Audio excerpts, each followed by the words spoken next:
Who? The people in the sky. So you truly believe that? I don't have to truly believe it, it's just the truth. And can you tell me why? Yes, I can. But I believe I know what is going on. Can you tell me what that is? I believe they're up there tonight. Right now. And I think there are some reasons to support that idea. Like what? I think they stay away from big cities. I think they wait for people to get together in one place like tonight. And when everyone gets out of that game, they're going to be gone. I think they like people alone. And I think they talk to people with some kind of advanced radio in their sleep. All right, like you think they did with your son. I didn't just think this up. I think at the lowest level, they send people on errands. They play with people's minds. They sway people to do things and think certain ways so that we stay in conflict, focused on ourselves. So that we're always cleaning house or losing weight or dressing up for other people. I think they get inside our heads and make us do destructive things like drink and overeat. I've seen good people go bad and smart people go mad. I think at the highest level, they do things that cause nations to go to war. Things that make no sense. And I think no one knows they're being affected. We all work out other reasons to justify our actions. But free will is impossible with them up there. Had to bring out that clip from the disturbing yet evocative film, The Vast of the Night. Why? Because Jason Reza Jorjani incarnates at the virtual Alexandria like an aeonic Paul Revere to proffer some disturbing yet evocative news in the same vein as the movie. Actually, far worse, and from his new book, Closer Encounters. If you thought the Archonic forces were oppressive and authoritarian, you ain't seen nothing yet. Shit just got real and reality just got unreal.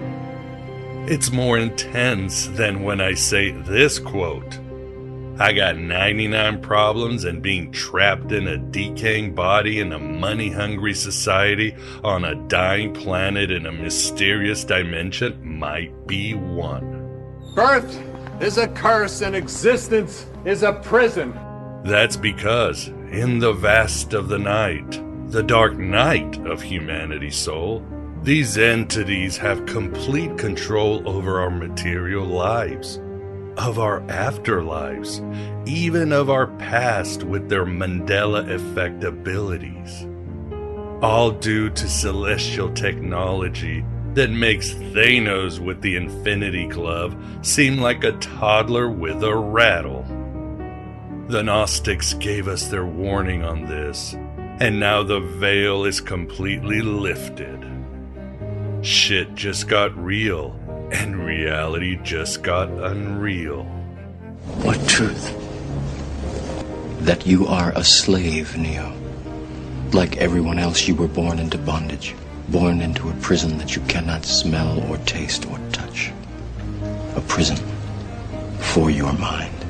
But hey, did you think it would be any other way?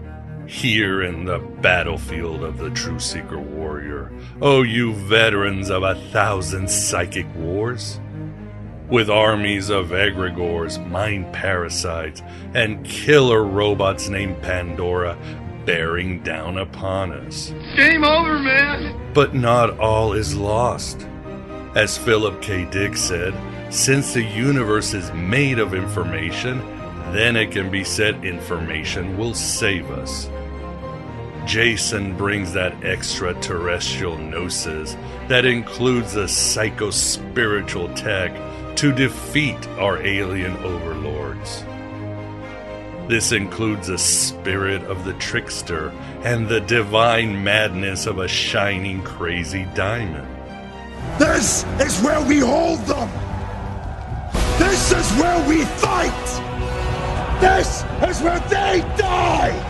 Deep in your heart, you knew this was close to real. And we would all gather at the virtual Alexandria to face this apocalypse. You knew.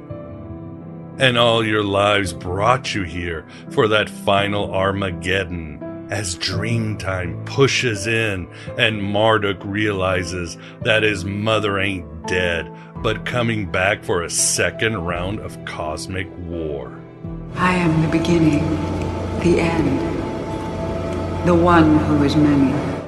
Welcome to Aeon Byte. Welcome to the machine, my son, and the means to escape it. Welcome to the desert of the real, and where shit gets real. We are where the fallen angel meets the rising ape, raging against heaven and storming the gates of hell for our misplaced childhoods and paradises lost. We're writing our own gospel and living our own myth. I am honored to be by your side. Me, your host, Miguel Connor, your Pompatus of Gnosis and madmen across the waters of creation. Are you just a dream? A dream to some, a nightmare to others! Closer Encounters, like all of Jason's works, is a king's feast of philosophy and metaphysics. It's a gripping, disturbing, and sober read. But as mentioned, Jason provides inspirational and literally Promethean solutions to finally liberate humanity into the best version of itself. Just as good, Closer Encounters is an expansive and accurate exploration of the entire UFO field. No philosopher's stone left unturned. From the Anunnaki all the way to the recent Gorgon shit reveals of our government. The book also provides a fascinating, grand unified theory of ufology. people believe in authority. They've grown tired of waiting for miracle and mystery. Science is their religion. No greater explanation exists for them. They must never believe any differently if the project is to go forward. In one section, Jason taps into the ideas of Colin Wilson, Edward Casey, Plato, and Rudolf Steiner. Had to say it. To show that the collapse of Atlantis was due to some of its red pill citizens deciding they had had enough of Olympus. They rebelled against the gods of those days. Thus, it can be said that history always has been Gnostic, always will be. A fight between those who want freedom and equality, and the Olympians who want everlasting group thought and slave case systems. Same as it ever was, despite the chimeras of the Empire's hologram. Shit just got real, and reality unreal. Satellite's been up there for thousands of years. What the ancient Hebrews were to Egypt and the early Christians were to Rome, we are now to this corrupt new American empire. It's an ancient fight, Nick. The values of the individual against the supremacy of the state. That's why the confession kits, that's why the growing police supervision. Over half our organization's been discovered and eliminated. We of the broken places see this fully now, but we must do our best to awaken others and navigate the hordes of the average. Alas, we still live in a world of overbearing ass clenchers and internet witch hunters, unable to see how the powers and principalities have successfully deployed the mind contagion of circular firing squads and divide and conquer. Everybody just yells and screams at each other. Nobody's civil anymore.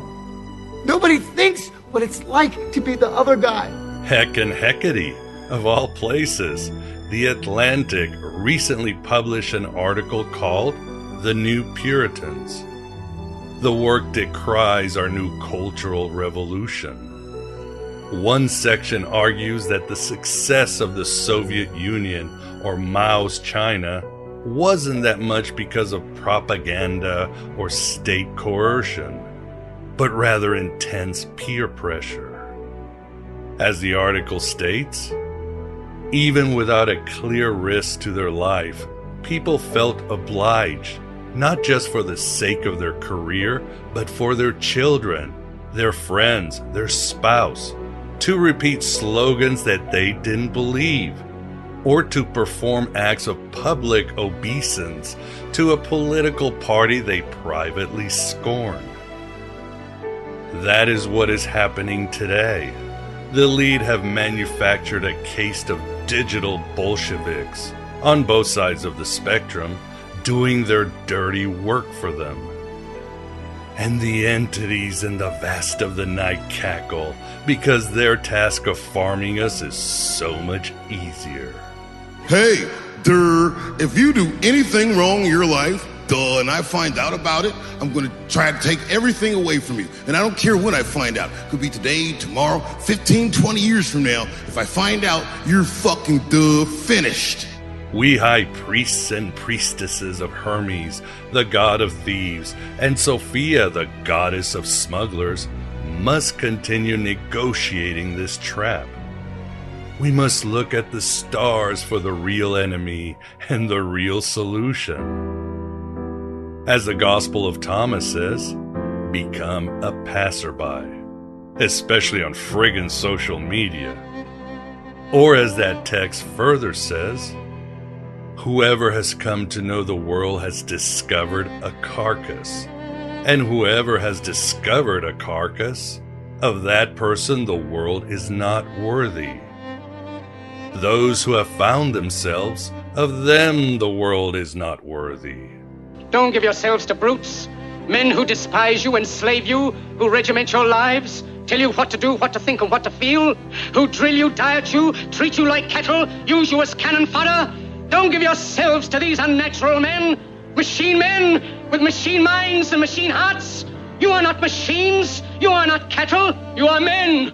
Our battle is against that wickedness in high places.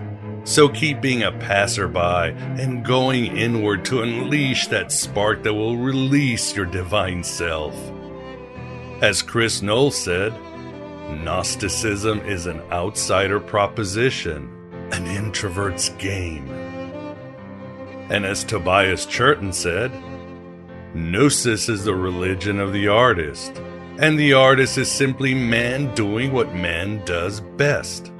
Being a joyful co-creator, manifesting light in the dark universe. Even the smallest person can change the course of the future. Don't you see? You are legend and you are legion and you are wonderful. This may not be the best time to be alive, but it's the best time to be awake. Led us to an incredible interview with Jason on Closer Encounters. There were some tech archons harassing some of my audio, although with Vance and Jason, everything was crystal clear. Keep that in mind, and keep in mind, the Empire never ended. We've always been here. We're the ones who sucked all the art and replaced it with trash. We're the ones who fill your life with so much noise and visual clash. You can't tell the good from the crap anymore. Maybe the truth is out there, but we've mixed it up with so much other stuff you're never gonna find it. You are alone in this whirlpool of meaningless images. Your minds have been skillfully mismanaged since the beginning. You are not a person, you're just the data point. And with all the multitudes working to amuse and distract you, there is no one taking the time to look out for you. Wow. That's sobering. Yeah. This is the AM Byte interview, and with us we have the pleasure of having my friend and one of my favorite scholars, Jason Reza Jorjani, to discuss his new book, Closer Encounters. Jason, thank you for coming back to the virtual Alexandria. It's always great to be with you, Miguel. Always great to have you, even if, as we discussed, this book, I don't get disturbed by much, but this book really took me to another level. And of course, I have to admit, too, beyond the synchronicities we were talking about, one of the themes of Aeon Byte recently has been the trickster, the return of Dreamtime, Cthulhu, the Lord of Dreams, and John Keel and all that. And your wonderful wife will attest to this as she listens to the show. And your book was another huge sync. So interesting times, right, my friend? Nassim will love it that you called her my wife. She's still my fiance, but you can consider that done. So that's a good precognition on your part. Very good, Miguel. Yes, awesome. I guess I should have just said the Greek koinonos, your consort, but consort in the ancient Babylonian sense of the Temple of Ishtar, perhaps. Exactly. Well, awesome. But yeah, she understands. And with us, we have someone who understands so much, and of course is also a great researcher on UFOs on his own merit, and that is the Moondog Vance. Vance, how are you doing? Oh, okay. I'm down on Earth today, of course, and I don't know too much about Jason's book yet, but I can tell that it's not your father's blue book. Not at all. So, Jason, one of the last year we talked about your novel Faustian Futurist, and a novel that I enjoyed. It was gripping, visceral. It was powerful, dark. But I was like, well, hey, this is just good fiction, good imagination. I'm glad somebody thought of it. But now I realize it really wasn't fiction, was it, Jason?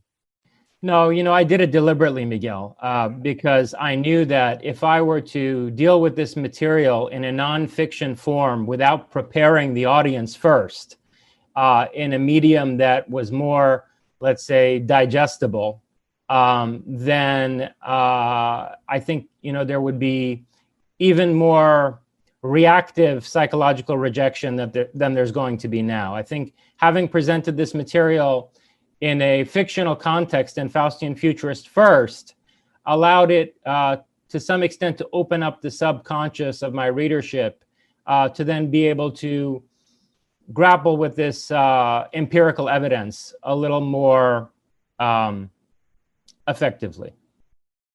Yeah, and we'll get into the thesis, but when did all of this start to percolate? Because again, you have addressed UFOs in most of your books, even in novel folklore, you talk about UFOs. When did this hit you, or how did your thesis start to coalesce into Closer Encounters?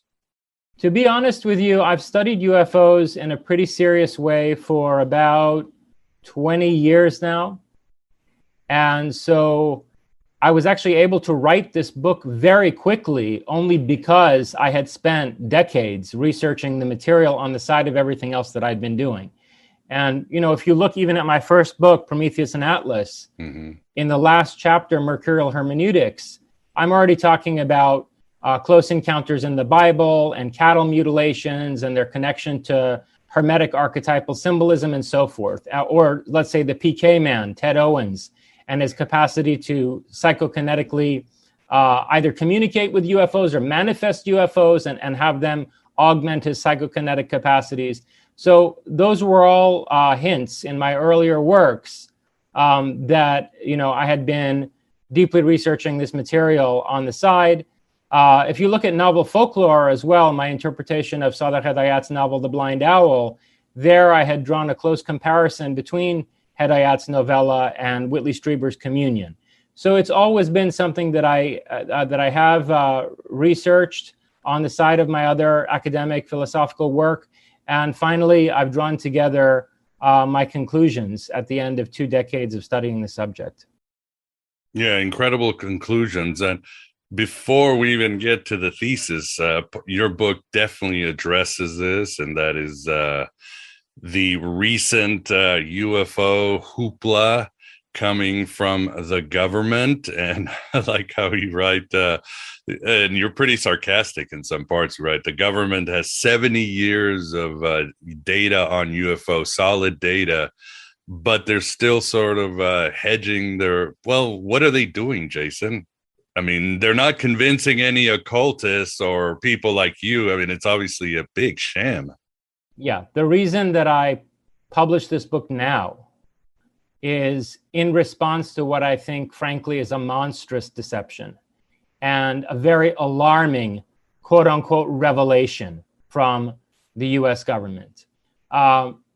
So, you know, when you read my book, you'll see that there really is no good reason why any major nation state would disclose the truth about the UFO phenomenon. It presents such a fundamental challenge to the very concept of state sovereignty that it would really be detrimental to any major stakeholder on this planet to come clean about this phenomenon. And so the question you really have to ask yourself is why we're even getting as much of a disclosure as we are finally from the Pentagon, right?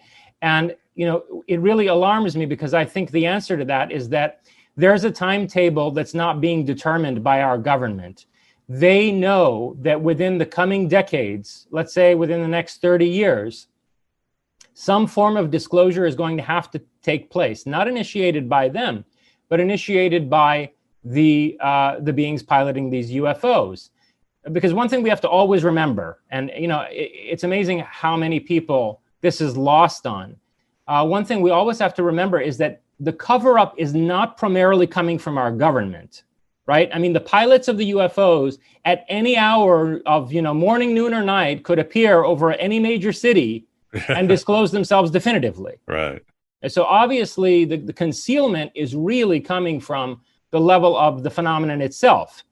And so I think that because of the imminence of the technological singularity, which we've discussed before and I've written about in my other books, because of this imminent convergent advancement of technologies like genetic engineering, artificial intelligence, cybernetics, and so forth, that have the potential of putting us ultimately on a par with the UFOnauts,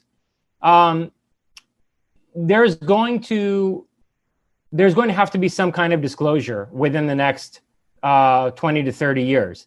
And so I think right now machinations are taking place at the Pentagon in negotiation with other nations and potentially even in some kind of a negotiation with the beings themselves in order to broker a transfer of power and a restructuring of sociopolitics on the planet.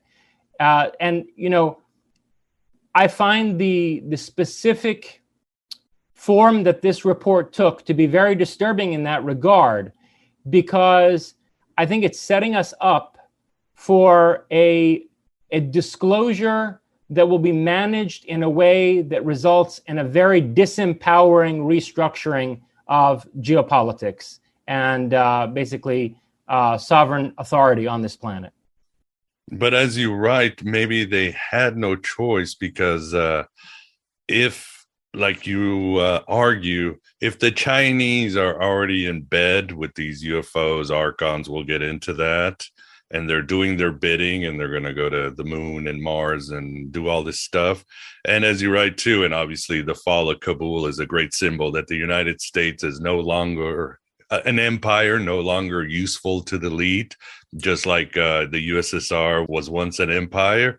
Then it makes sense that we kind of have to, because again, we have a rising power that's completely in bed with these aliens. Yeah, but here's the problem, Miguel, and this is what I find appalling about the UAP preliminary assessment from the Pentagon. You know, people have okay. Of course, there's a large swath of the population that just dismisses this whole subject, but from out of that percentage of the population that take UFOs seriously, the assumption has been, not only in the United States, but among the populations of allied nations in NATO, that the United States has, the deep state in this country has a good handle on the subject, and that probably the Pentagon is reverse engineering hardware. Maybe they've made major advancements, and the reason they're keeping the subject secret is that the United States is trying to develop deterrence capability or some kind of a weapons platform that would be capable of handling the potential threat from UFOs. That's been the assumption. To the extent that I think, let's say when the UAP wave took place in Belgium in 1989 with those huge flying triangles that, went over the capital district of NATO and over various US military bases there, it was assumed by many Europeans that those were quote unquote UFOs manufactured by the Pentagon. So one huge problem with this report is that when you come out and you say, okay, look, some of these things are probably genuinely unidentifiable aircraft with high performance capability. None of them are ours. They could be manufactured by Russia or China, or maybe it's something else. Well, you are then confessing that you have no deterrence capability against these things. Now, that may be a lie, but why would you tell that story? What's the thinking behind such a humiliating statement? The thinking behind it is that the decision has already been made at a very high level that the United States is going to abdicate its responsibility and allow China to manage this situation on a planetary scale. That's what I find most appalling about the UAP report. Yeah, no kidding. But again, the United States is being shelved as a world power. I guess Silicon Valley can be its own nation state and work with China. So yeah, scary geopolitics as we speak. But of course, let me add one thing to that, Miguel. Sure. Though the thing is that look, anyone who's done any degree of competent research in this area knows that we have had very sophisticated classified laboratories working for decades on manufacturing, components of UFOs and possibly, actual working saucers or triangles using anti-gravitic technology. For example, in my book, I go into detail looking at some of these newspaper reports from the newspaper and magazine articles from the 1950s, talking about, and we're talking like the New York Herald Tribune, okay, right. And leading aerospace journals in the 1950s, talking about how anti-gravity aircraft propulsion was imminent, that these designs were being worked on at a prototype stage by companies like Martin Aircraft, Bell Aircraft, the company that became Lockheed, and a number of other, Lear was another one, the Lear Jet Corporation. They were working on these things in the 1950s, and it seemed that they were ready to start rolling them off the assembly line within 5 years. Some of the chairmen of these various corporations, CEOs and so forth, were quoted as saying that with a Manhattan project scale operation and appropriate funding, it would take them only 5 years to start rolling anti-gravity craft off the assembly line that could get you from New York to Australia in an hour. Oh. What happened? Are you seriously telling me that, the Pentagon doesn't have defense contractors in deep underground bunkers and so on and so forth in this country working on these things? They haven't actually manufactured hardware like this? They have. So why are they abdicating their responsibility to project the defense umbrella over this planet to the Chinese? Here's the answer. And this is what's really most disturbing about the UAP report. The answer is that at some point in the last several decades, that deepest layer of the deep state in this country that Eisenhower referred to as the military-industrial complex in his farewell speech, the deepest layer of that structure has divorced the United States. Mm. It is working inside this country, but it is not working for this country. And this is a conclusion that should have been, it's an outcome that ought to have been obvious to the people who brought thousands of high-ranking Nazis over here in from 1945 to 1947, repatriated them, and put basically all of the advanced defense research of this country in their hands. I think that what we're looking at is a takeover of the deepest layer of the American deep state by what I call the breakaway civilization, and probably a key event, in terms of the serving of the divorce papers by these defense industrialists, serving of their divorce from any obligation to the United States government or to the American people, was 9/11. Within a decade of the collapse of the Soviet Union, you had this event take place on September 11th, 2001. And I think that these people who were rabid anti-communists and who were brought here, high-ranking SS officers from 1945 to 47, they wanted to use the United States as an industrial powerhouse and capitalist engine to defeat their primary adversary, which was Soviet communism. And once they achieved that objective, within a decade of collapsing the Soviet Union in 1991, they turned on the United States from within. And for the past 20 years, they've been trying to destroy this country. Well, it looks like they're succeeding, yeah. And I'm thinking of Catherine Austin Fitts and the $21 trillion that is still missing somewhere. It's in some, wallet somewhere or something like that. So, yeah, I would agree with you. So there's so much fascinating about your book, Jason. And for the audience, this may seem stark and grim, but there is plenty of divine sparks at the end of Jason's book, because of course he gives solutions of what we need to do, but we'll get to that. But your book is sort of a theory of all for UFOs, because the UFO community has been arguing about different theories. And the theories are, and I'll list them here if you don't mind, Jason, they are UFOs are produced by hidden terrestrial society of breakaway civilization. You just mentioned that. They are interdimensional, originating from parallel versions of Earth. Closely related to this idea is that the UFOs are time machines and their occupants are time travels, potentially from the future. Number 4 is they are survivors of some vastly ancient human civilization. Number 5, they're not physical objects. They are psychic projections from the collective unconscious, and beings encountered and associated with them are akin to phantoms or egregores. Yes, this is Jung.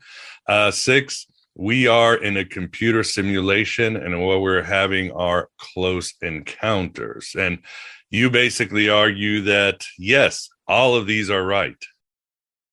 Yeah, I argue that, well, let's put it this way. The thesis of my book incorporates elements of these various hypotheses into one overarching interpretation of close encounters. So I argue that there's something true to all of these rival hypotheses, including the simplest one, the extraterrestrial hypothesis, or ETH, as UFO researchers like to call it. So to give you an example, just briefly, to sketch out what I mean by elements of all of these being correct.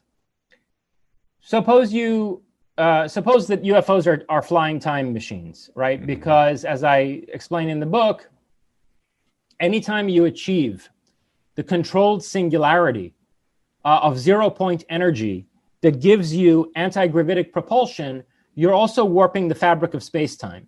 So any ZPE-driven aerospace device is also potentially going to be a time machine. And so let's suppose these UFOs are flying time machines. Well, you need to be sure of one thing. If you're going to start basically regularly engaging in time travel, you need to be able to control the extent of the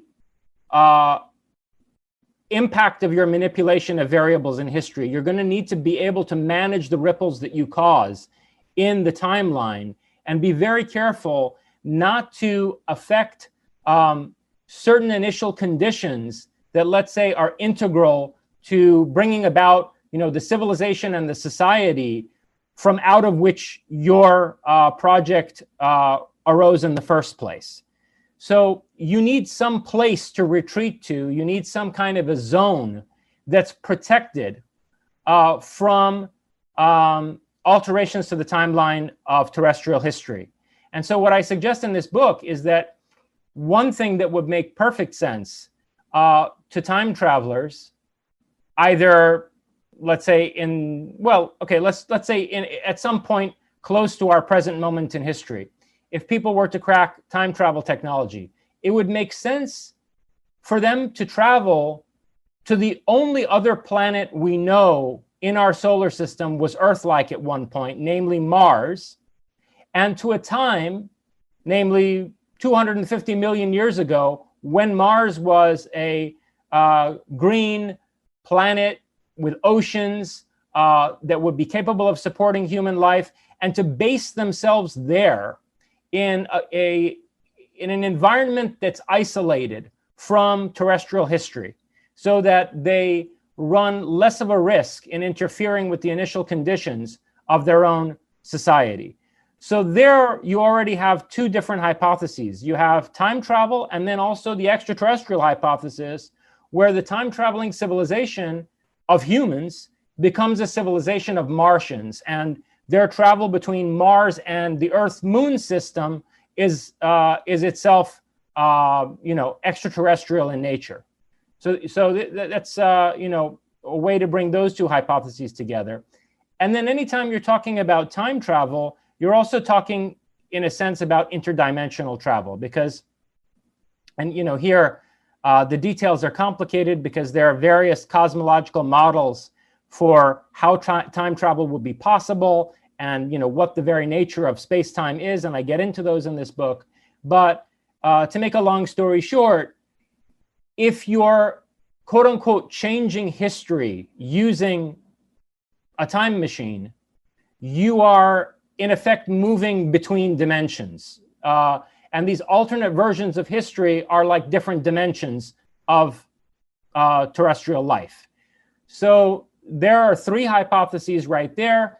And then if we want to go into a fourth, namely the simulation argument, one of the points that I make in this book is that a way that you can get around the so-called grandfather paradox and understand how it could be possible to alter the timeline of terrestrial history is to think of our cosmos as an information processing system, as a kind of quantum computational system that has a storage function akin to a CPU, and that overwritten timelines are stored in this CPU statically in a manner that has been vaguely grasped by mystics who talk about the Akashic record. So that the Akashic record is a kind of indistinct and primitive way of referring to a feature of the information processing system that's this cosmos, and that is programmable and reprogrammable by these time machines that we call UFOs. And then to finally just address the hypothesis of the ufonauts being survivors of an ancient civilization.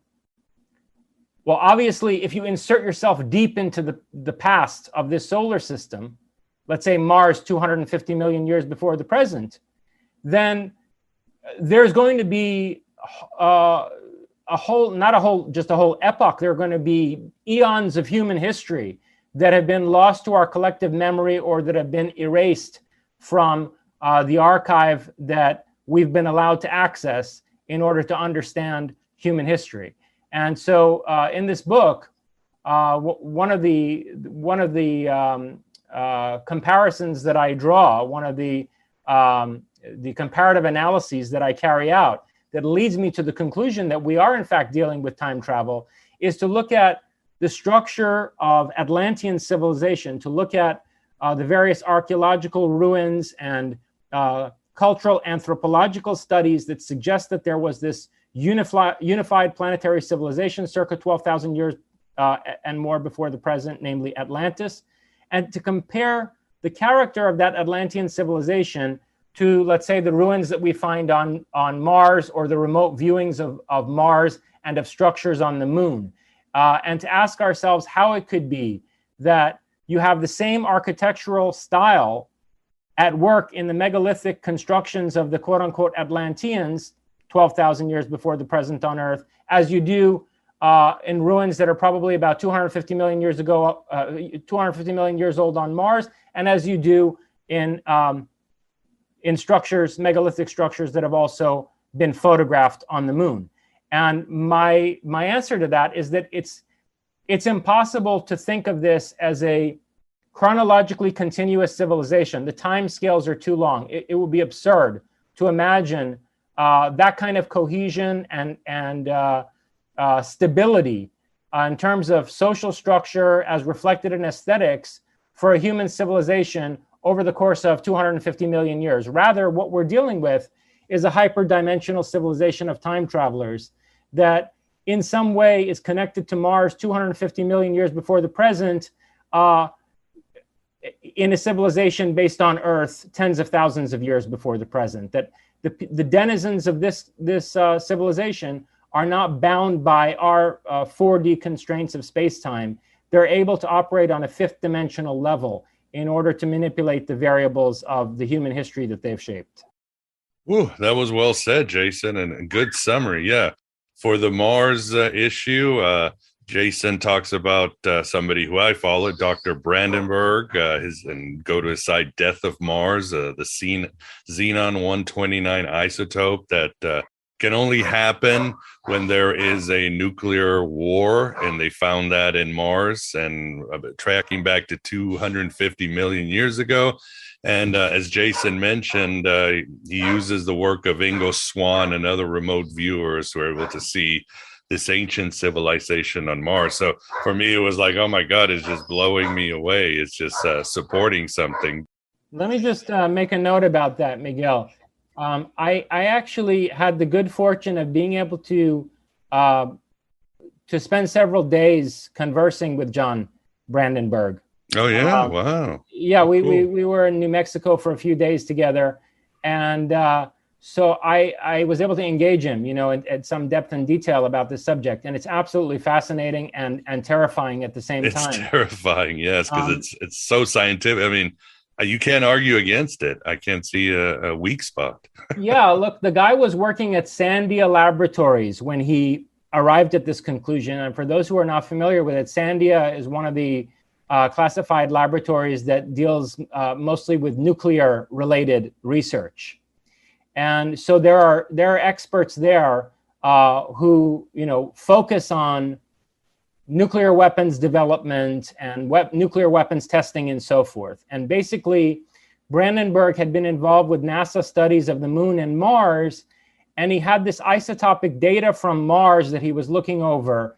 And one of the nuclear weapons experts at Sandia, who he was discussing this Mars data with, said to him, listen, the data you're showing me has only one interpretation. This is a signature of a thermonuclear weapons detonation, particularly because the isotope of Xenon 129 that's found in the Cydonia region of Mars, the region where we see these megalithic ruins, is not only the same isotopic ratio that we find at nuclear weapons test sites on Earth and under no other conditions throughout the solar system. In every other planet, rocky planet in the solar system, the isotopic ratios of Xenon 129 are as consistent as they are with that ratio on the Earth as a whole.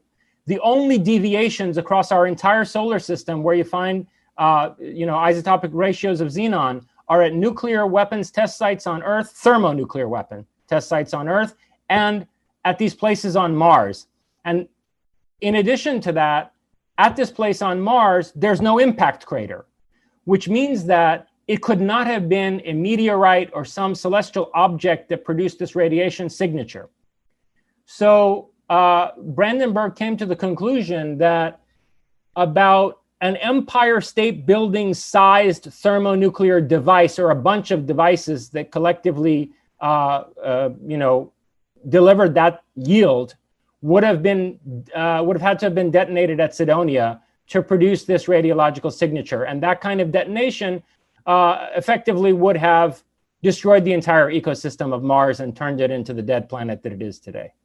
Yeah, it's incredible, and I highly advise. Yeah, Jason deals with it in his book, and check out Dr. Brandenburg's website. And do you want to give away the identity of the villains, of the individuals who found this technology and can time travel, interdimensional travel, and basically are controlling this universe? I know people will be thinking Nazis, but you're kind of right. The Nazis kind of are. Sophia forbid that they control the universe. Okay, Miguel, Well, yeah. my book is not that grim. Don't put words in my mouth. All right? I didn't You're say right. they control the universe. Histrionics Sophia on my forbid, side. right? Yeah. If anything, I think that they're being quarantined here because whatever else is operating on a cosmic level of intelligence doesn't want this form of humanity going out and mucking up the rest of the cosmos. No, far be it from them to control the universe. But what I do think has happened is that humanity cracked time traveling technology and basically put itself in a fifth dimensional prison. I think that that's a way to put this thesis in a nutshell. That, look, think about it this way. Somebody's going to invent time travel at some point. If it's feasible, and most physicists agree that it is invented at some point. And when it's invented, the whole nature of our relationship to our history changes, right? Because at that moment, history isn't a line anymore. History becomes like the curvature of the event horizon of a black hole. And the people, whoever they are, who crack time travel technology first, would basically have the power to set themselves up as gods over humanity in any and every epoch, and to reshape history, to bend history to their will. So the really controversial aspect of my book has to do not with that abstract idea, but with the specifics of who exactly it is that invented time travel.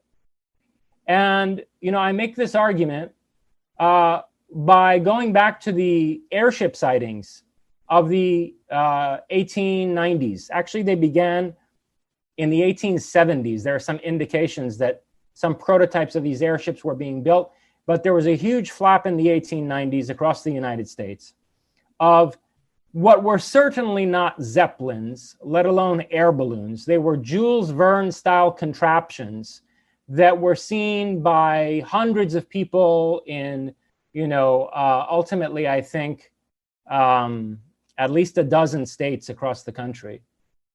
And they were reported in tens of newspapers. And so I looked into this subject. W.A. Harbinson has written a lot about it, also Walter Bosley.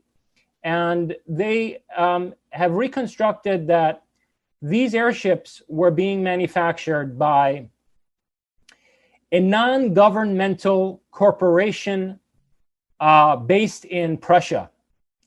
That in the late 1870s, a group of Prussian nationalists, people who had the aspiration of creating a unified Germany when none yet existed, and who wanted to compete with the British, the French, the Spaniards, wanted to compete with those colonial powers to exploit the Americas for resources. They began to buy up large swaths of land in the Americas, and they started airship development in the Americas for the purposes of exploration and resource exploitation. And these Prussian corporatists were connected to Anglo-Saxon businessmen, both in America, particularly in New York, and also in Britain. So you have a kind of Anglo-Saxon or Anglo-Germanic international elite, a kind of Nordic elite, who also happen to be, disturbingly enough, zealous advocates of eugenics. I mean, these are the people who, beginning in the 1890s and going all the way up through the 1930s, all the way up to the beginning of the Second World War, at institutions like the Carnegie Foundation, Rockefeller Foundation, Cold Spring Harbor, were doing all kinds of eugenics research and were advocating for the passage of eugenics laws in various American states. All of the eugenics laws of Nazi Germany were modeled on American eugenics laws. And so you have this elite, and you can see that on the one hand, they are aggressively pursuing eugenics, and in their own words, the creation of, quote, a master race, unquote, a Nordic master race, unquote. And on the other hand, they are developing electrogravitic airships. And so it's not the case, as some people might crudely suggest, that I'm saying that we're dealing with quote unquote time-traveling Nazis. No. What I suggest in my book is that Nazi Germany itself was like a field laboratory set up by this Western hemispheric Anglo-Germanic elite. And they had, of course, like Allen Dulles, Rockefellers, Bushes, all the usual suspects working for them. J.P. Morgan was the principal financier from out of New York. He was funding Nikola Tesla to be able to have access to Tesla's patents, actually to buy up Tesla's patents so that he could bury them, because Nikola Tesla was developing the same type of power generation and propulsion technology that these Prussian corporatists had already arrived at. And in order to ensure that this would not make its way into the public domain, Morgan duplicitously funded Tesla so that he could appropriate these patents and bury them, while at the same time funding these Prussian corporatists, and also working together with Rockefeller and Allen Dulles. Morgan funded the rise of both German National Socialism and Italian fascism through the 1920s and 1930s. And then, of course, Allen Dulles, who worked at this corporation with Rockefeller and Morgan, this corporation that was basically funneling money for the rise of fascism in Europe, that Allen Dulles would go on to found the CIA. And the first thing that the CIA did, when it was constituted in 1947, was it basically fused the entire East German Nazi spy network of General Reinhard Gehlen into the OSS, so that the CIA was co-constituted from its foundation by some pretty hardcore anti-communist Nazis. Yeah, and again, you detail this very well, and as you go through your book, you keep because it is complex. It's hard to get your mind around how these Nordics in the late 19th century broke everything open and now can time travel, control history. History's a loop. They've been to Mars. They've been to Atlantis. But you make such a good case, and you keep explaining this. But Vance, does this make sense to you? Again, I read the book and I really liked it. But does this make sense to you hearing this for the first time? Yeah, it kind of falls in line with lots of things that I've known about over the years. I don't, but I'm wondering, Jason, you're saying the Nordics are actually ordinary human beings that developed technology in the 19th century and developed time travel and then went back to Mars 250 million years ago and so forth. Is that the way it started? So I'd be careful with the word ordinary, right, in this context. Nothing's ordinary about this stuff. But the short answer to your question is yes. So what I'm suggesting, and listen, it's not lost on me. This is an appallingly disturbing thesis. I understand, okay? To everybody whose brain is in pain right now, I understand. But if you actually, the devil's in the details, okay? And you have to consider that at some point in history, time travel is going to be invented. At the moment we find ourselves in now, even in the public domain, looking at, entirely like open source information about technological development, we are, by a lot of experts' estimates, only 30 years away from the technological singularity. Well, what is the epitomizing innovation of the technological singularity? It's a controlled singularity. 0-point energy is the epitomizing development of the technological singularity. Not genetic engineering, not nanotechnology, not cybernetics. All of these other technologies, whether it's genetic engineering that increases our IQs so that we're capable of thinking in terms of more complex mathematics and physics, or whether it's nanotechnology that allows us to engineer on a finer scale, or whether it's cybernetics that allows us to maybe fuse with some kind of artificial intelligence that can solve problems better than we can. All of it will facilitate the development of a controlled singularity. In other words, zero-point energy that ultimately gives us power not only over space, but over time.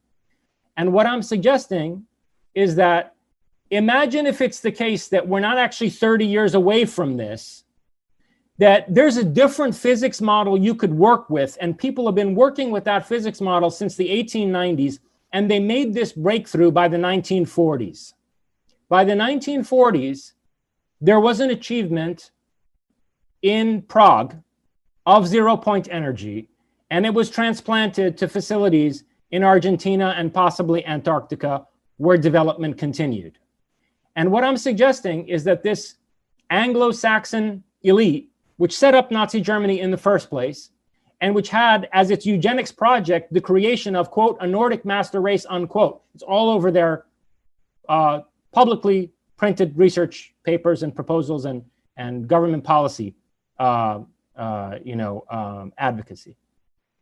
This elite that explicitly aimed to create a quote-unquote Nordic master race did exactly that. They achieved zero-point energy technology, and at that moment, their society forked off from the various civilizations of Earth and ultimately evolved into a breakaway civilization, not only in 4 dimensions, but a breakaway civilization that's 5th dimensional. In other words, that is capable of traveling back and forth between vastly disparate epochs of the cosmological history of this solar system, let alone the geological history of Earth, and that these Nordics, and this is where it's important to push back against the qualifier ordinary, these Nordics gifted themselves with millions of years of evolution that the rest of us don't have.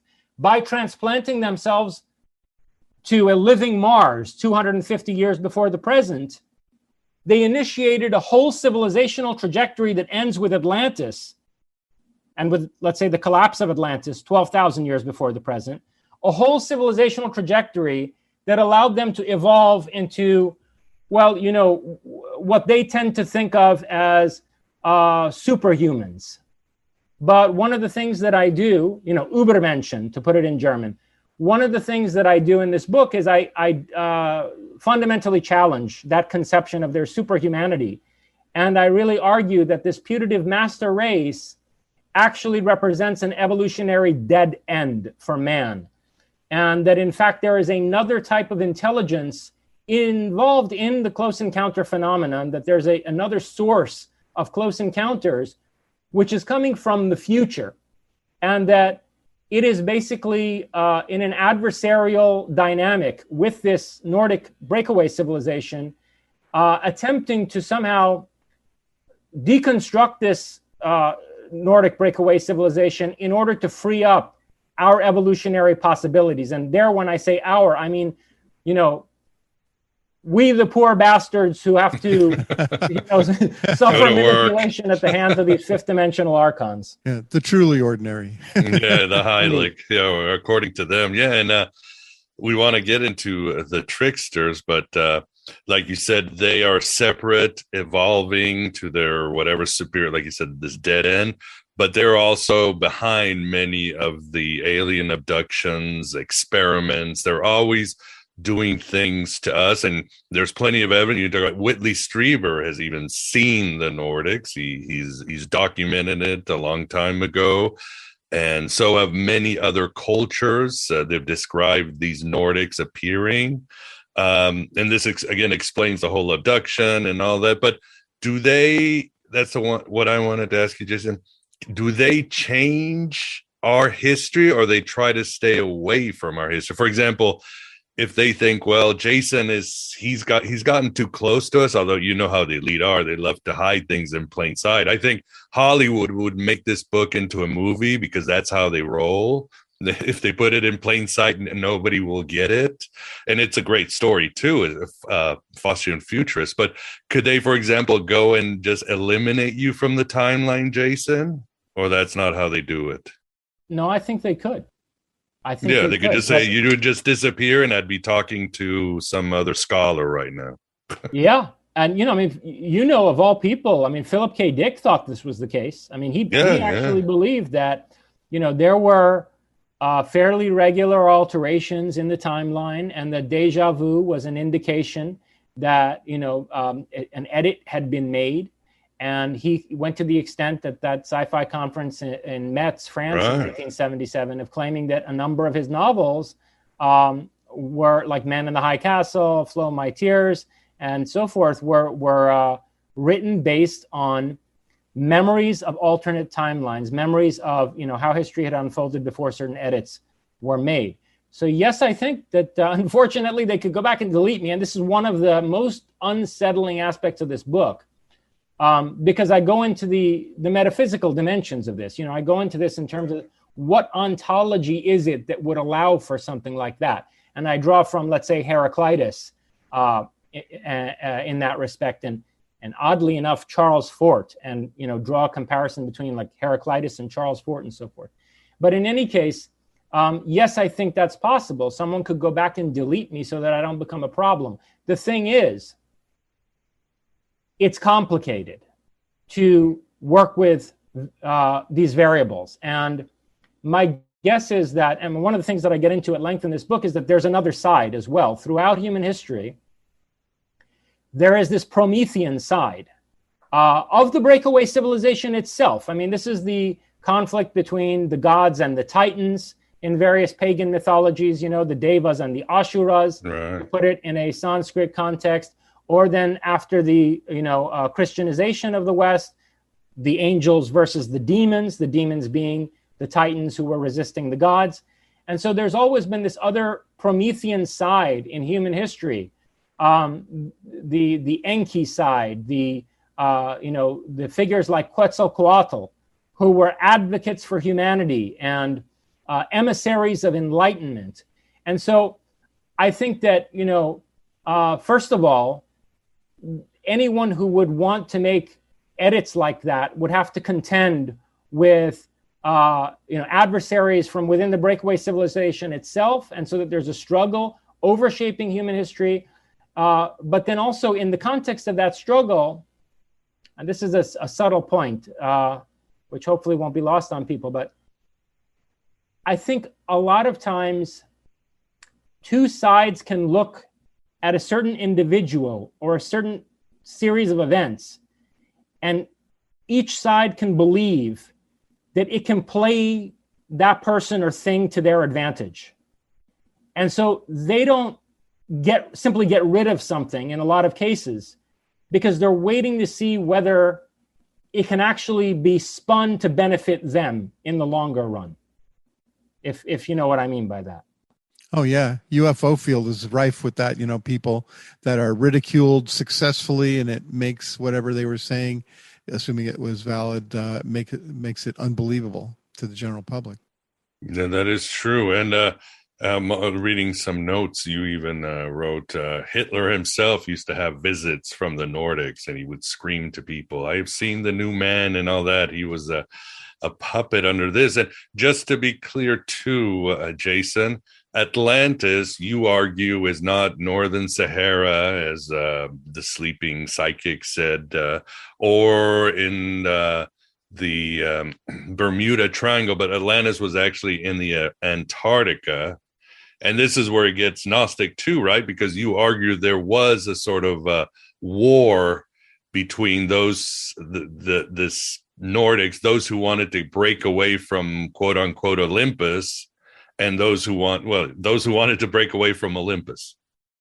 Yeah, the core of the story of Atlantis, as we find it in Plato, who is our first source of knowledge about Atlantis and all of literary history, the core of that story of Atlantis is a story of rebellion against Olympus. I mean, that's what the tale is ultimately about. It's the idea that, the Olympian gods set up all these colonies on Earth, and each one was governing a colony. gods and goddesses, so that, Athens is the domain of Athena. That's why it's called Athens. And this antediluvian Athens actually makes a prominent appearance in the story of Atlantis as recounted by Plato. But in any case, you had all these domains governed by what I would call, these, Nordic time travelers. And one of them became powerful enough to challenge the authority of Olympus over the earth. And for whatever reason, the denizens of this island that was originally set up by Poseidon, but was governed by Atlas, and therefore was called Atlantis, the realm of Atlas, the realm of King Atlas, the denizens of this island continent, the geographical description of which that Plato provides us with, I think only fits Antarctica. The denizens of this Atlantis rebelled on all levels against Olympus, not just politically, but spiritually. They stopped revering the gods and had decided to pursue a course of self-determination and, to follow a humanistic path to their own empowerment and the enrichment of their own lives, materially and spiritually. And so, they engage in this struggle on a planetary scale, which is described from the Olympian perspective as an invasion of the rest of the world, primarily through the oceans, by Atlantis, an invasion of the rest of the world by Atlantis, but which I think that if you read it from the Atlantean perspective could be seen as a kind of global liberation struggle, an attempt to free mankind from these tyrannical, sadistic Olympians. And this is exactly the same story, in its basic features as we find in the Bible with the civilization of Noah, the civilization of the fallen angels, quote unquote, who interbred with mortals in order to create a race of hybrids, race of giants or heroes, who challenged the authority of the gods and who had to be wiped out by the same flood that we see in Plato's story of Atlantis. At the same time, Jason, you also write that these Nordics have been responsible for placing many of our religions to basically, to cuck us, right? Yeah, well, the Noah's flood story, which is really, Noah's, look, people like, it's crazy what's been done to us. It's really crazy.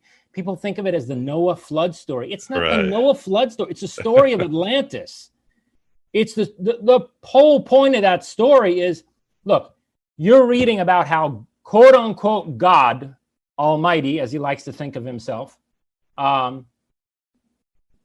decided that he regretted the entire creation and had to wipe the whole earth clean in a flood. Well, gee, I wonder what could have happened to bring him to such a dramatic decision, right? And here's where, our religious history has really been tampered with, because you've got like a paragraph in Genesis that describes what it is that brought God to that conclusion, namely that a group of the Elohim came down and interbred with mortals, and they created a rebellious race of hybrids on the earth to challenge the authority of Yahweh, of Jehovah. And this would be Plato's Atlantis, right? And it says in Genesis that, basically the way of all flesh on the earth had been corrupted by these fallen angels, which I think is a suggestion of genetic engineering. And, in my book, I go into evidence for that. I go into evidence for early genetic engineering by these Elohim, or, Anunnaki, as they're called in the older Mesopotamian texts. But to answer your question, that's the first major episode in the history of the revealed religions, other than the story of the Garden of Eden, which is also, very interesting from this perspective. But the first major episode that's relevant to the close encounter phenomenon in the biblical texts is this story of the global flood as a means to destroy the rebellious civilization of, those Nordics who broke with the program, the Promethean side of the breakaway civilization. Yeah, so they definitely have been messing around with history. They've been social engineering. That's where it's a paradox. They created these religions, but they had those religions when they found time travel. That's where I'm getting I've got to get my mind straight.